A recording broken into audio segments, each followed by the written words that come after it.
देवरानी की बड़ी उड़ान। रोहिणी अपनी ननद शालिनी का प्रोजेक्ट बनवा रही थी। तभी वहां रोहिणी की देवरानी मीनाक्षी आती है और अपनी जेठानी पर गुस्सा होते हुए कहती है, दीदी मैंने आपको कितनी बार कहा है कि अगर दुकान में कोई भी चीज खत्म होती है तो वो आप पहले बता दिया करो, लेकिन नहीं, आपको तो घर से ही फुर्सत नहीं मिलती। मीनाक्षी, ये तुम कैसी बात कर रही हो?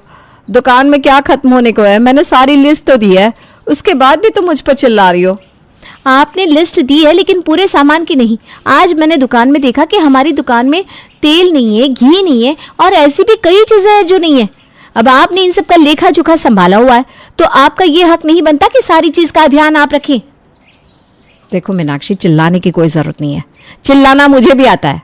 और रही बात तेल और घी की, तो वो भी हाल फिलहाल में ही खत्म हुए होंगे, क्योंकि जब मैंने दुकान की लिस्ट बनाई थी तब उनमें ये सामान थे। रहने दो दीदी, आपसे तो मुंह लगाना ही बेकार है। आपसे कुछ भी बोलो तो आप अपनी गलती मानने के बजाय मुझे ही गलत ठहरा देती हैं। बस भाभी बस, आप दोनों इतना क्यों लड़ रही हैं? अरे क्या हो गया, अगर सामान खत्म हो गया तो सामान दोबारा आ जाएगा ना। ननद जी, ये कहने की बात है। अरे बार बार सामान लेने जाना कोई मामूली बात नहीं होती। एक बार खुद सामान लेने जाओगी तब पता चलेगा तुम्हें। बस मीनाक्षी, बहुत बोल लिया तुमने। मैं कुछ बोल नहीं रही, इसका मतलब ये नहीं कि तुम कुछ भी बोलती रहोगी। और वैसे भी सामान लेने तुम नहीं, देवर जी जाते हैं, इसलिए अपना मुंह ना ही चलाओ तो ज्यादा बेटर है। हाँ तो आप अपने देवर को खर्च कहाँ देती है? गाड़ी का खर्च होता है, तेल का खर्च होता है, आने जाने में समय लगता है, वो भी मेरे पति अपनी ही जेब से लगाती हैं।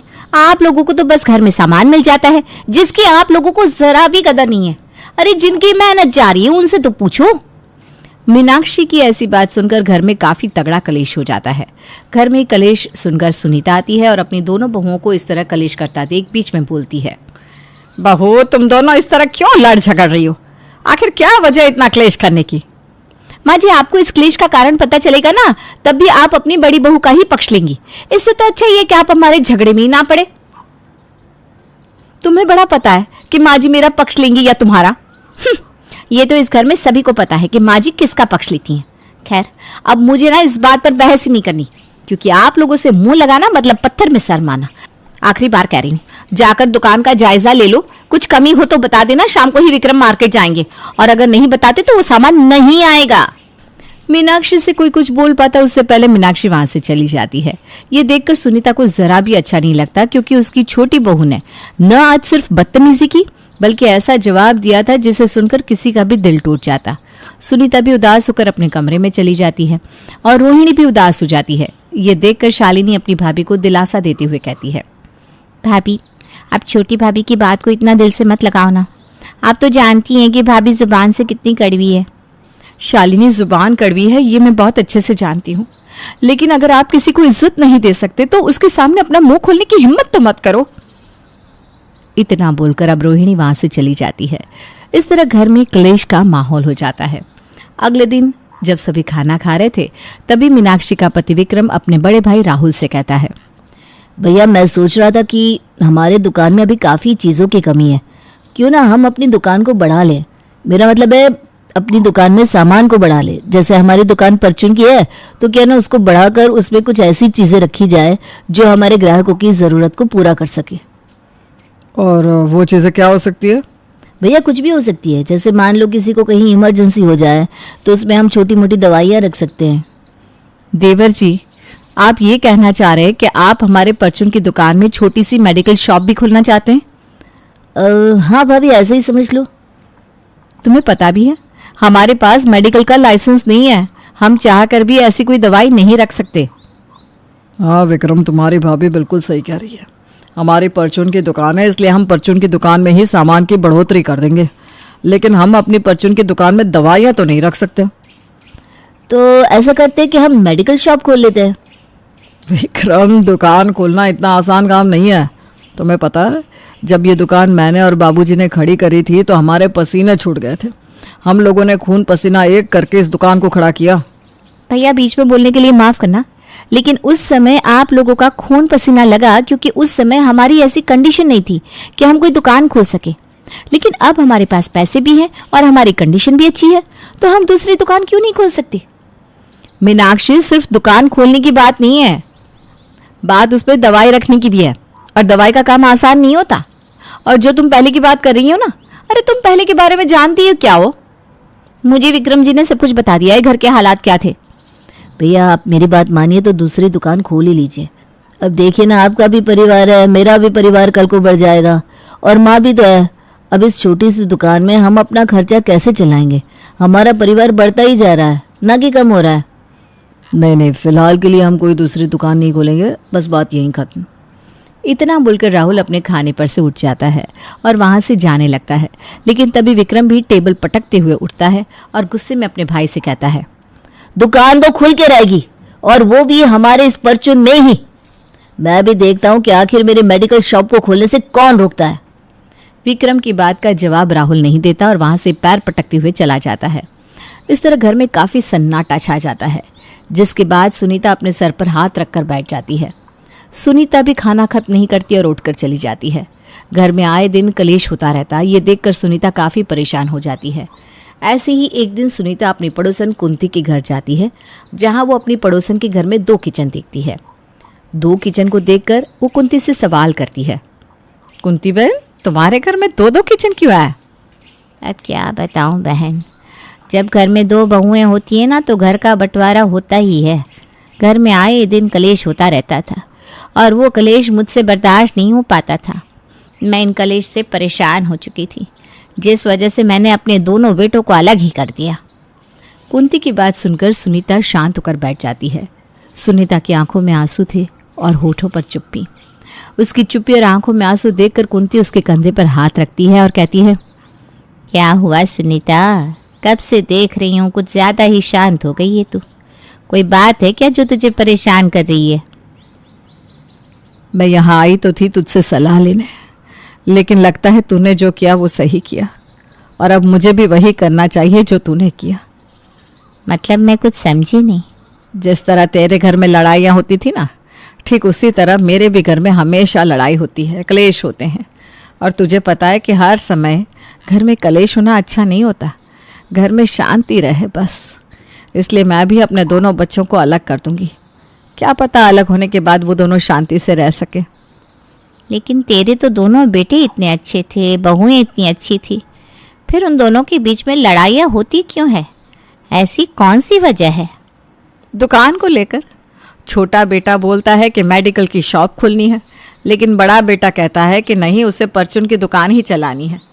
अब जिस तरह एक म्यान में 2 तलवार नहीं रह सकते, ठीक उसी तरह एक दुकान में 2 दुकान तो नहीं खोल सकते। और इसीलिए लगता है कि मुझे भी तेरा ही तरीका अपनाना पड़ेगा। कुंती सुनीता की परेशानी देख अपने बेटों को अलग करने की सलाह देती है और इस तरह सुनीता कुछ देर बाद अपने घर आ जाती है। देर शाम जब उसके दोनों बेटे घर आते हैं तब सुनीता अपने दोनों बेटे और दोनों बहुओं को आवाज़ लगाती है, राहुल, विक्रम, बहू, शालिनी, सबके सब यहाँ हॉल में आओ, मुझे सबसे बहुत ज़रूरी बात करनी है। सुनीता की बात सुनकर सभी हॉल में आते हैं। सुनीता का सीरियस मूड देखकर सभी एक दूसरे की शक्ल देखने लगते हैं। माँ क्या हुआ, आपने हम लोगों को इतना अर्जेंटली क्यों बुलाया? हाँ माँ, ऐसी क्या बात है जो आपने हमें इस तरह अचानक बुलाया?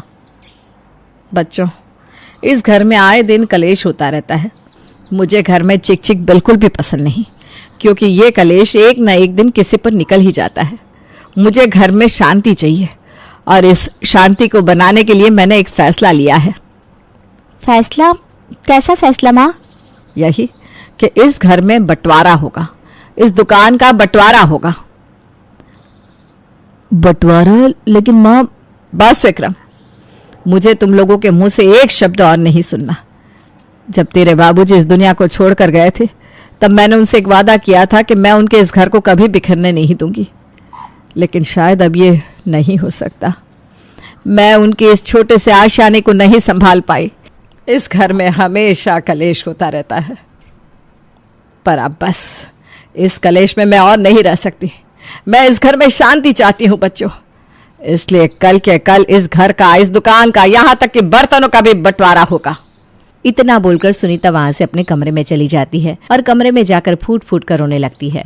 वहीं उसके घर में उनकी बहू को कोई एहसास नहीं होता और वो इस बंटवारे के लिए आसानी से मान जाती है। अगली सुबह वकील आता है और सबका बंटवारा करके चला जाता है। राहुल अपने बाबूजी का मान रखते हुए परचून की दुकान चलाता है। वहीं विक्रम परचून की दुकान बंद कर अपनी मेडिकल की शॉप खोल लेता है। समय गुजरता है और गुजरते समय के साथ राहुल की बिक्री और बढ़ती जाती है, लेकिन विक्रम की कमाई दिन प्रतिदिन कम होती है। ऐसे ही एक दिन राहुल अपने घर में डिजिटल टीवी लेकर आता है और इसी खुशी में रोहिणी सभी को मिठाई देती है, लेकिन उसकी ये खुशी मीनाक्षी से जरा भी बर्दाश्त नहीं होती। देर शाम जब विक्रम अपने घर आता है तो मीनाक्षी अपने पति से कहती है, वैसे विक्रम जी एक बात बताओ, हमारी दुकान कैसी चल रही है? मतलब ये कि देखो ना, अब तो हम अलग भी हो गए, हमारी दुकान भी अच्छी चल रही है, तो क्यों ना हम एक डिजिटल टीवी ले ले। अरे तुमसे किसने कहा कि हमारी दुकान अच्छी चल रही है? मेडिकल शॉप में एक मक्खी नहीं आती, पूरा दिन मैं अपनी दुकान में खाली बैठता हूँ, कमाई 1 रुपया नहीं, और तुम कह रही हो कि हमें भी एक डिजिटल टीवी लेना चाहिए। लेकिन मैं तो जब भी दुकान पे आती हूँ तब देखती हूँ आपकी दुकान पर लोगों की भीड़ है। मीनाक्षी, वो गिने चुने लोग आते हैं, उससे हमारा सिर्फ घर चल रहा है। अब तो मुझे भी लगता है कि भैया बिल्कुल सही कह रहे थे, ये मेडिकल शॉप नहीं चलने वाली। आप तो बस अपने भैया के पीछे ही रहो। अरे आज उनकी चतुराई से आप पीछे रह गए और वो खुद आगे निकल गए।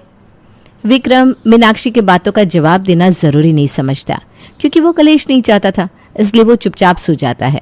ऐसे ही समय गुजरता है और गुजरते समय के साथ रोहिणी के घर में काफ़ी बरकत होती है और उसके घर में आए दिन महंगी से महंगी चीज़ें आनी शुरू हो जाती है। लेकिन ये देखकर मीनाक्षी को ज़रा भी खुशी नहीं होती और वो आए दिन अपने पति से कलेश करती। हद तो तब होती है जब राहुल ने गाड़ी खरीद ली। उनकी इस तरक्की को देख मीनाक्षी अपने पति को कॉल करती है, विक्रम देख लो अपने भाई की कमाई, उनके पास इतने पैसे आ गए हैं कि उन्होंने अब 4 चक्का भी खरीद लिया, लेकिन तुम हो कि कुछ कर नहीं पाते, तुमसे तो अपने घर के खर्च ही खत्म नहीं होते। गुस्से में मीनाक्षी फोन रख देती है, लेकिन मीनाक्षी का गुस्सा देख अब विक्रम भी परेशान हो चुका था। उसके घर में और लड़ाई ना हो, वो गुस्सा ना करे, बस इसलिए विक्रम अब लोन लेकर अपने घर में फ्रिज लाता है। अपने घर में बड़ा फ्रिज देखकर मीनाक्षी बेहद खुश होती है और वो अपनी खुशी सभी को जाहिर करती है।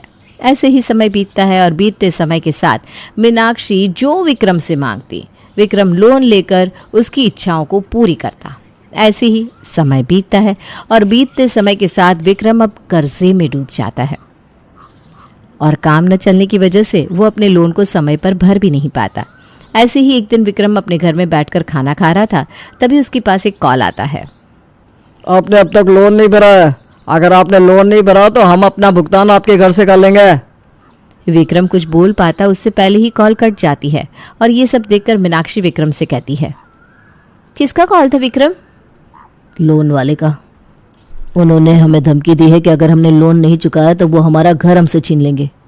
क्या? लोन? हाँ, लोन। तुम्हारी जो फरमाइश पूरी हो रही थी ना, वो मेरे पैसों से नहीं बल्कि लोन से हो रही थी। अरे तुमने मुझे कभी समझा ही नहीं, कभी मेरा साथ दिया ही नहीं, इसीलिए शायद आज मैं कर्जे में डूबा पड़ा हूँ। इतना बोलकर विक्रम अब वहाँ से चला जाता है और दुकान में बैठ जाता है। विक्रम अब काफ़ी टेंशन में था, क्योंकि उसको धमकी आई थी कि अगर उसने लोन नहीं चुकाया तो उसका घर उसके हाथ से चला जाएगा। ऐसे ही एक दिन विक्रम अपनी दुकान में अपने सर पर हाथ रखे बैठा था और उसी वक्त उसका बड़ा भाई राहुल वहाँ से गुजरता है। राहुल की नज़र विक्रम पर पड़ती है, जहाँ वो देखता है कि विक्रम काफ़ी उदास है। उसको इस तरह देख राहुल अपने भाई के पास जाता है। अरे विक्रम, तो इस तरह चुपचाप क्यों बैठा है? अब नहीं भैया, कुछ भी नहीं, बस यूं ही। विक्रम, बड़ा भाई हूँ तेरा, भले ही हम किसी वजह से अलग हो गए हैं, लेकिन खून का रिश्ता कभी बदलता नहीं। आज भी तेरी शक्ल देखकर बता सकता हूँ कि तू कब परेशानी में रहता है और कब नहीं। अपने भाई की ऐसी बात सुनकर विक्रम की आंखें भर जाती है और वो अपनी आंखों में आंसू लिए राहुल के गले लग जाता है। अपने भाई को इतना हताश और परेशान देख राहुल उसको शांत करवाते हुए कहता है, अरे अब सेंटी मत हो, बता क्या बात है? भैया आप सही थे, मैं गलत था, आपसे दूर होके मुझे मेरी गलती की सजा मिल गई। अरे लेकिन हुआ क्या है, कुछ तो बता। अपने बड़े भाई के मुंह से ऐसी बात सुनकर विक्रम राहुल को सब बता देता है कि किस तरह अलग होने के बाद भी उसके घर में हर वक्त लड़ाइयाँ होती थी, किस तरह उसने अपनी बीवी की डिमांड पूरी करने के लिए लोन लिया, लेकिन अब वो उस लोन को भर नहीं पा रहा क्योंकि उसका काम अच्छा नहीं चल रहा और उसके पास पैसे नहीं है। विक्रम ये बात बोलते बोलते रोता जाता है और उसे इस तरह रोता देख राहुल उसको शांत करवाता है। विक्रम, तू चिंता मत कर, जब तेरा बड़ा भाई तेरे साथ है तो तेरे ऊपर कोई मुसीबत आ ही नहीं सकती। तेरा लोन मैं चुकाऊंगा। बता कितना पैसा और कितना चुकाना है? 8 लाख रुपये भैया। 8 लाख रुपए तूने इतने पैसे इतनी जल्दी खत्म कर दिए? भैया मुझसे बहुत बड़ी गलती होगी, मुझे माफ कर दीजिए। मैं बस अपने घर में कलेश नहीं चाहता था। अपने भाई की मजबूरी देख राहुल भी चुप हो जाता है। वो उसे 8 लाख रुपए का चेक पकड़ा देता है और इस तरह विक्रम अपना सारा कर्जा चुका देता है। लेकिन इस बात से अनजान मीनाक्षी अब भी जेठ और जेठानी को हर समय ताने देती और उन्हें पड़ोसी की तरह ट्रीट करती। लेकिन सच क्या है, ये तो बस राहुल और विक्रम को ही पता था।